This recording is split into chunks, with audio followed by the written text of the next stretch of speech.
Hey guys, welcome to my channel tease to learn.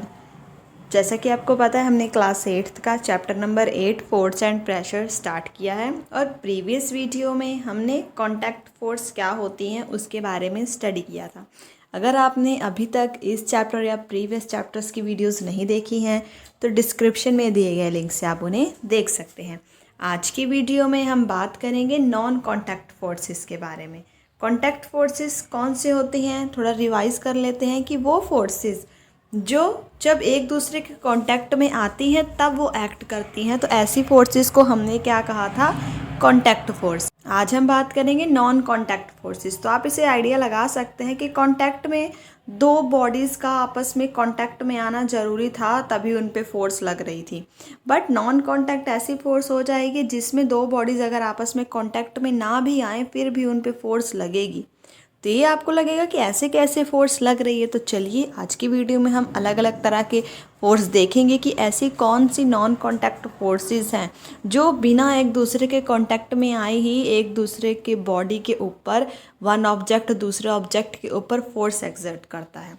तो सबसे पहले नॉन कांटेक्ट फोर्स में आ जाता है मैग्नेटिक फोर्स। इस चीज़ को हम यहाँ पे दी गई एक एक्टिविटी से समझते हैं।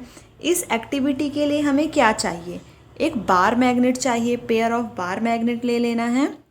उसके बाद जो लॉन्गर साइड है, one magnet over 3 rolled shape pencil और वुडन रोलर। अब देखो यहाँ पे हम फिगर से समझते हैं। करना क्या है, 2 पीस ले लिए हमने मैग्नेट के, एक ये रहा और एक ये रहा। एक पीस को तो हमने चाहे 3 पेंसिल, पेन या फिर वुडन रोलर के ऊपर हमने इस तरह एक मैग्नेट को रख देना है और दूसरे मैग्नेट को अपने हाथ में ही पकड़ के रखना है। तब यहाँ पे हमें करना क्या है, हम क्या करेंगे, जो एक एंड है मैग्नेट का, now bring one end of other magnet near the end of magnet placed on the roller.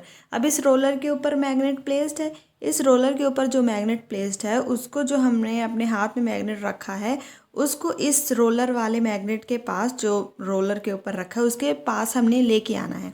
और हमने ये ध्यान रखना है कि ये जो मैग्नेट है आपस में एक दूसरे के साथ टच बिल्कुल भी ना करें। हम देखेंगे कि क्या होगा। अब पहले तो हमने, यहाँ पे आप कलर से इसे आइडेंटिफाई कर सकते हैं। पहले हमने क्या किया, जो ब्लू वाला पार्ट था उसको रेड वाले पार्ट के पास लेके आए। उसके बाद दूसरी बार हमने क्या करना है, जो सेम कलर वाले पार्ट हैं उनको एक दूसरे के पास लेके आ रहे हैं। तो अभी हम देखेंगे कि इसका जो कंक्लूजन है वो क्या निकल रहा है। Does the magnet on the roller begin to move when the other magnet is brought near it? अब देखिए, जब हमने एक को हम नॉर्थ मान लेते हैं और एक को साउथ मान लेते हैं, और एक यहाँ पे एक साउथ और एक नॉर्थ, इसे मान लीजिए कि ये पहले वाला कौन था, ब्लू। जब हमने ब्लू के पास, हम ब्लू के पास रेड वाले जो मैग्नेट का साइड था उसको लेके आएंगे, तब ये मैग्नेट मूव करेगा और ये दोनों एक दूसरे की तरफ अट्रैक्ट होंगे और जो पेंसिल के ऊपर रोलर था वो इसकी तरफ, इस वाले मैग्नेट की तरफ क्या होगा, अट्रैक्ट होगा। बट जब हमने क्या किया, जब दोनों ही सेम कलर वाले मैग्नेट को एक साथ लेके आए, तो मतलब कि दोनों ही या तो नॉर्थ नॉर्थ होंगे या फिर दोनों ही साउथ साउथ पोल होंगे। तो इस सिचुएशन में क्या होगा, ये इसको रिपेल करेगा, क्योंकि ये चीज़ आप क्लास 6th में पढ़ के आ चुके हैं, वही यहाँ पे इन्होंने सब बोला हुआ है। Does it mean some force act between? अब ये तो हमें पता है कि कुछ फोर्स तो लग ही रही है, तभी ही एक बारी मैग्नेट को अट्रैक्ट कर रहा है और दूसरी बारी पेयर ऑफ मैग्नेट को क्या कर रहा है, रिपेल कर रहा है। क्लास 6th में आपने पढ़ा है कि मैग्नेट के 2 पोल्स होते हैं। अगर लाइक पोल्स हों मैग्नेट के, सेम पोल्स को अगर हम एक दूसरे के पास लेके आ रहे हैं तो वो एक दूसरे को रिपेल करेंगे। But on the other hand unlike poles जो होते हैं वो एक दूसरे को अट्रैक्ट करते हैं। जो अट्रैक्शन और रिपल्शन है किसी भी ऑब्जेक्ट के बीच में, और ऑल्सो भी seen as another form of push और पुल। जैसे कि यहाँ पे अगर हम देखें तो यहाँ पे क्या है, दूसरे में जब सेम पोल्स हैं तो एक दूसरे को पुश कर रहा है, जब डिफरेंट पोल्स हैं तो क्या कर रहा है, अपनी तरफ पुल कर रहा है। तो वही यहाँ पे बोला है कि इस जो अट्रैक्शन और रिपल्शन है इसको हम पुश और पुल की फॉर्म में भी देख सकते हैं। Do you have to bring the magnet in contact for observing the force between them? तो क्या इसके लिए हमें कोई भी जो मैग्नेट को कांटेक्ट में ले आने की ज़रूरत पड़ी, जो चाहे अट्रैक्शन हो रहा है या फिर रिपल्शन हो रहा है। तो अगर हम यहाँ पे ध्यान से देखें तो इसकी जब ये अट्रैक्शन और रिपल्शन हो रही थी तो ये दोनों एक दूसरे के बिल्कुल भी कांटेक्ट में नहीं थे। तो फिर इसी से इसको कहा जाता है a magnet can exert a force on another magnet. एक मैग्नेट दूसरे मैग्नेट के ऊपर फोर्स एक्सर्ट कर रहा है without being in contact with it, बिना इसके कांटेक्ट में आए हुए। तो ये जो फोर्स है, जो मैग्नेट इस फोर्स को एक्सर्ट कर रहा है, इसीलिए इसे कौन सी फोर्स कहा जाता है?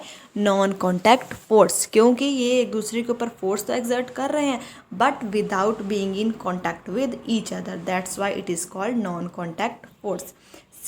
Similarly, a force exerted by a magnet on a piece of iron is also a non contact force. क्योंकि अगर आपने खेला होगा कि मैग्नेट है और आयरन नेल होता है, तो इसको क्या करता है, दूर रहता है तो ही ये अपनी तरफ अट्रैक्ट कर लेता है. तो फिर ये भी किसकी एग्जांपल होगी? नॉन कॉन्टैक्ट फोर्स की ही एग्जांपल होगी, क्योंकि एक दूसरे के ऊपर फोर्स तो एक्सर्ट कर रहे हैं बिना कॉन्टैक्ट में आए हुए.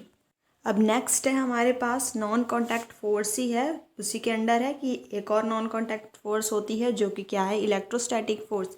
इसको भी पहले हम एक एक्टिविटी करते हैं, उससे हमें बहुत ही अच्छे से क्लियर हो जाएगा. इसमें भी क्या करना है, हमें एक प्लास्टिक स्ट्रॉ लेनी है और उसको, अब इस एक्टिविटी में हमें करना क्या है, एक स्ट्रॉ का पीस लेना है, उसके 2 पार्ट कर देने हैं, उसको कट कर देना है. उसके बाद यहाँ पे इस फिगर से समझते हैं, अच्छे से समझ आएगा. एक पीस को टेबल के साथ यहाँ पे अटैच कर देना है और दूसरे पीस को अपने हाथ में ही पकड़ना है. अब हमें करना क्या है, जो दूसरा पीस हमारे हाथ में है उसको हमें रब करना है, उस जो हमारे हाथ में उसको, उसके एंड को रब कर देना है. और जब हमने उसे रब किया शीट ऑफ पेपर के साथ, उसके बाद जो अटैच है, जो सस्पेंडेड है टेबल के साथ, उसके पास हमें लेके जाना है. रब्ड एंड ऑफ स्ट्रॉ को सस्पेंडेड स्ट्रॉ के पास लेके जाना है. और हमें ये ध्यान रखना है कि ये एक दूसरे को टच ना करे, जस्ट लाइक मैग्नेट. अब हमने क्या किया, हमने इस पेपर, जो ये स्ट्रॉ था, उसको रब किया. जब हम इसके पास लेके गए तो जो straw rubbed with paper attract another straw, इसने क्या किया, ये क्या करने लगा, अब इस वाले स्ट्रॉ को अट्रैक्ट करने लग गया अपनी तरफ. But on the other hand, अगर ये जो स्ट्रॉ सस्पेंडेड है उसको भी हम पीस ऑफ पेपर के साथ रब कर दें तो इसमें भी चार्ज आ जाएगा. तो जब ये वो इसको भी रब कर दिया और ये तो पहले से ही रब था, तो फिर हुआ क्या, ये दोनों एक दूसरे को रिपेल करने लग गए. If it has also been rubbed with a sheet of paper, मतलब कि पहले अगर सिर्फ ये इसको हमने शीट ऑफ पेपर से रब किया है तो ये इस वाले को अट्रैक्ट करेगा, क्योंकि तब इस वाले में चार्ज नहीं था जो टेबल के साथ सस्पेंडेड है. बट अगर जो टेबल के साथ सस्पेंडेड है उसको भी हमने रब कर दिया तो ये दोनों में ही चार्ज आ जाएगा, वो भी सेम चार्ज. मैग्नेट से याद रख सकते हैं कि सेम चार्ज आ गया तो ये दोनों एक दूसरे के क्या करेंगे, रिपेल करेंगे. पर अगर सिर्फ इसी में चार्ज है और इसमें नहीं है तो मतलब कि दोनों में ऑपोजिट चार्ज है, तो ये दोनों क्या करेंगे, एक दूसरे को अट्रैक्ट करेंगे. यही बेसिकली इस पूरी एक्टिविटी में आपको दिया गया है. तो यहाँ पे हमें पता क्या चला कि इस straw is said to be acquire an electrostatic charge after it has been rubbed with a sheet of paper. अभी ऐसा हुआ क्यों, क्योंकि जो स्ट्रॉ था उसमें इलेक्ट्रोस्टैटिक चार्ज आ गया था. इलेक्ट्रोस्टैटिक चार्ज आ गया था जब उसे शीट ऑफ पेपर के साथ रब किया गया. तो ये जो एक स्ट्रॉ है एग्जाम्पल हो गई किसकी, चार्ज्ड बॉडी की, क्योंकि उसमें चार्ज आ गया जब उसे पेपर के साथ रब किया. तो जो फोर्स एक्सर्ट किया by a charge body on another charged body और अनचार्ज्ड बॉडी. अब यहाँ पे पहले ये चार्ज था और ये अनचार्ज था, मतलब कि फोर्स एक्सर्ट किया चार्ज्ड बॉडी ने अनचार्ज्ड बॉडी के ऊपर, या फिर हम ये कह सकते हैं कि चार्ज्ड बॉडी ने दूसरी चार्ज्ड बॉडी के ऊपर फोर्स एक्सर्ट किया. दोनों ही पॉसिबिलिटीज़ हैं. तो वही यहाँ पे इन्होंने लिखा हुआ है force exert by a charged body on another charged body या फिर अनचार्ज्ड बॉडी. तो उसे हम कौन सी फोर्स कहेंगे, इलेक्ट्रोस्टैटिक फोर्स कहेंगे. इसमें किसकी बात हो रही है, चार्ज की बात हो रही है. The force come into play. अब ये भी कब आई, जब दोनों बॉडीज एक दूसरे के साथ कॉन्टैक्ट में नहीं थे, तभी ये फोर्स एक्ट हुई. द इलेक्ट्रोस्टैटिक फोर्स, ये फिर किसकी एग्जाम्पल होगी, विदाउट बीइंग इन कॉन्टैक्ट ये एक्ट हुई है. तो this is also an example of non contact force. अब इसके बारे में हम चैप्टर नंबर 12 में और अच्छे से डिटेल में स्टडी करेंगे. तो नेक्स्ट एक और फोर्स आती है जो नॉन कॉन्टैक्ट फोर्स है, वो कौन सी है? Gravitational force. अब ये तो बहुत ही कॉमन है कि आपने कभी क्या सोचा है कि जो कोइन हो, पेन हो, कुछ भी चीज़ हो भी हमारे हाथों से स्लिप होती है, लीव्स, फ्रूट, कुछ भी, वो सीधा प्लांट से डिटैच होके सीधा ग्राउंड पे ही जाके क्यों गिरता है? कोइन, पेन सीधा हमारे हाथों से छूट के ग्राउंड पे ही जाके क्यों गिरता है? ऐसा क्या आपने कभी सोचा है कि ऐसी जो चीज़ें हैं ऐसा हो क्यों रहा है? कॉइन जब तक हमारे हाथ में है तब तक वो रेस्ट में है, पर जैसे ही वो हमारे हाथ से छूटता है वो बिल्कुल नीचे गिरता है। और it is clear that state of motion of coin undergoes change, मतलब कि पहले वो रेस्ट पे था, नीचे गिरा तो मतलब वो मोशन में आया, उसका स्टेट ऑफ मोशन भी चेंज हुआ। Can this happen? क्या ये बिना फोर्स के हो सकता है? और अगर ऐसा नहीं, बिना फोर्स के तो बिल्कुल नहीं हो रहा है, तो इस पर कौन सी फोर्स एक्ट कर रही है? तो इस पे जो फोर्स एक्ट कर रही है वो कौन सी है? ऑब्जेक्ट और thing fall toward the earth. कोई भी ऑब्जेक्ट है सीधा धरती पे ही गिरता है, मतलब हमारे हाथों से छूट के ग्राउंड पे ही गिरा। ग्राउंड क्या है? अर्थ है। तो ऑब्जेक्ट या थिंग जो भी फॉल हो रही है अर्थ की तरफ, बिकॉज इट पुल देम। क्यों ऐसा क्यों हो रहा है? क्योंकि जो अर्थ है वो उसे पुल करती है, और इसी फोर्स को हम क्या कहते हैं? फोर्स ऑफ ग्रेविटी, या फिर सिर्फ ग्रेविटी। तो अब समझ में आया है कि कोई भी चीज़ हमारे हाथों से छूट के ज़मीन पे क्यों गिरती है? फ्रूट या लीव्स प्लांट से टूट के ज़मीन पे क्यों गिरते हैं? क्योंकि जो अर्थ है वो उनको अपनी तरफ पुल करती है। और वो कौन सी फोर्स अप्लाई करती है उनके ऊपर? Force of gravity, that is gravity.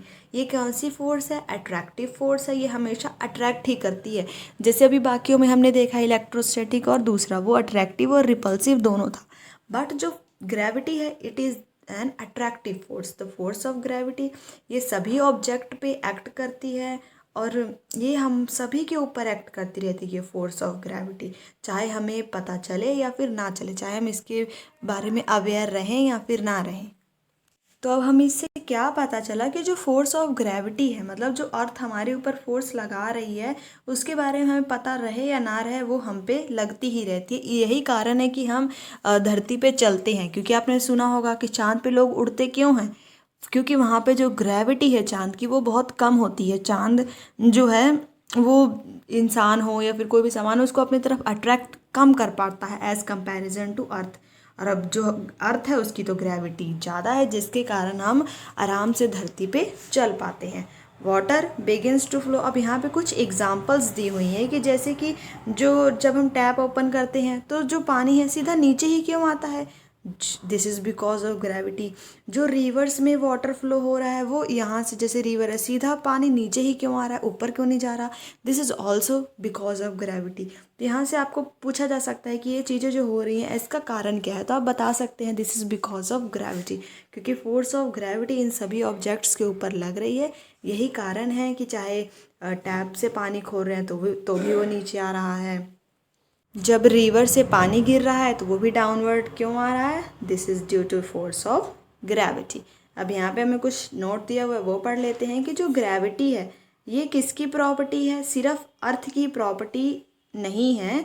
जो बाकी जितने भी ऑब्जेक्ट इस यूनिवर्स में प्रेजेंट है, चाहे वो छोटे हों बड़े हों, वो भी एक दूसरे के ऊपर फोर्स एक्सर्ट करते हैं। तो उस फोर्स को हम क्या कहते हैं? ग्रेविटेशनल फोर्स कहते हैं। तो यहाँ पे हम समझेंगे ग्रेविटी और ग्रेविटेशनल फोर्स में अंतर क्या है, कि ग्रेविटी क्या है? जो अर्थ फोर्स लगा रही है किसी भी ऑब्जेक्ट पे। बट ग्रेविटेशनल फोर्स क्या है? कि जो कोई भी स्मॉल या लार्ज ऑब्जेक्ट एक दूसरे के ऊपर फोर्स लगा रहे हैं उसे हम क्या कहते हैं? ग्रेविटेशनल फोर्स कहते हैं। तो यहाँ पे टॉपिक हमारा ये फिनिश होता है। कौन सा? Non contact force. I hope आपको ये टॉपिक अच्छे से क्लियर हो गया होगा। इसे आप ज़्यादा से ज़्यादा अपने फ्रेंड्स के साथ शेयर करें। वीडियो पसंद आई हो इसे लाइक करें।